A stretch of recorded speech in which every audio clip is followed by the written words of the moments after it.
Running for fat loss is not just about clocking the miles. It's also about right strategies. Whether you are running for fun, fitness or fat loss. Today's video is all about how to use running as a tool for your fat loss in a smarter way.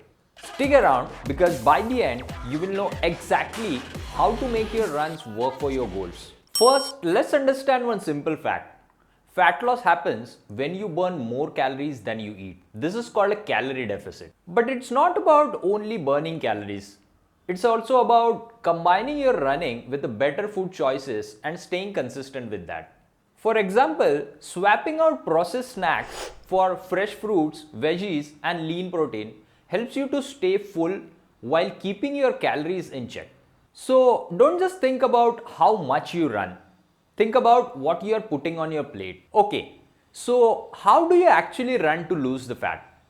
Here are 5 key simple tips. If your goal is fat loss, don't worry too much about running faster or further right now. Mixing the goals like improving speed and endurance with the fat loss can make things messy. Focus on fat loss first, then tackle the other goals later. Do not just stick to one speed.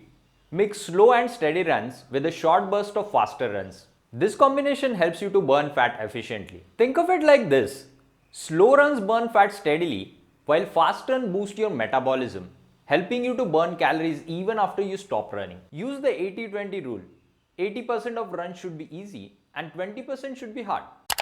Here is a common mistake. Running at a moderate pace all the time. It feels hard, but not too hard, which can stress your body and make fat loss slower. Instead, focus on low and high intensity runs. It helps you to build muscle, which can burn more calories even when you're resting. Plus, it reduces the risk of injuries. So, aim for 2 to 3 strength training sessions a week alongside your runs.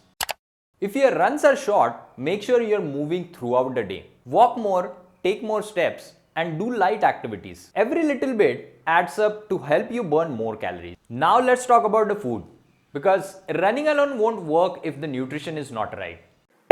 Every meal should have carbs for energy, protein to keep you full, healthy fats for long-lasting energy, and fiber to support your digestion.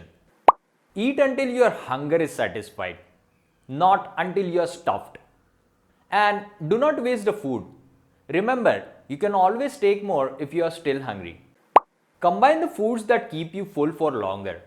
For example, pair a protein like eggs or chicken with the high fiber foods like veggies and fruits. Now let's talk about some of the common mistakes people make while running for fat loss. These can really slow down your progress if you're not very careful.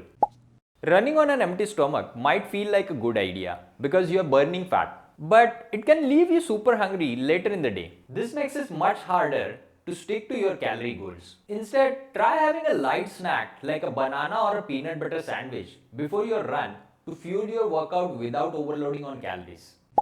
After a run, it's tempting to treat yourself with a big meal or a sugary drink because, hey, you have earned it, right? But eating too many of reward calories can undo all the hard work that you just did. Instead, focus on balanced post-run meal with the protein and carbs to help you recover while staying on track with the fat loss goals. Some runners think the more they run, the faster they will lose fat. But running too much without proper rest can raise your stress hormone levels like cortisol, which can actually make it harder to lose the fat. Remember, rest days are just as important as training days to let your body recover and keep your metabolism working more efficiently. Cutting carbs completely might sound like a quick way to lose fat, but it can actually backfire. Carbs are your body's primary fuel source for running, and without them, you will feel tired and sluggish. Instead of avoiding carbs, time them wisely. Eat a small amount of quick digesting carbs like a fruit or toast before your run to give you more energy. Avoiding these mistakes will not only help you lose fat more effectively, but also make your running much more enjoyable experience. Alright, now you know how to run smarter for fat loss. What's your biggest challenge when it comes to losing fat for running? Let me know in the comments below. And if you have enjoyed this video, give me a thumbs up, share it with a friend who is also running for fat loss, and subscribe for more such content. See you in the next one.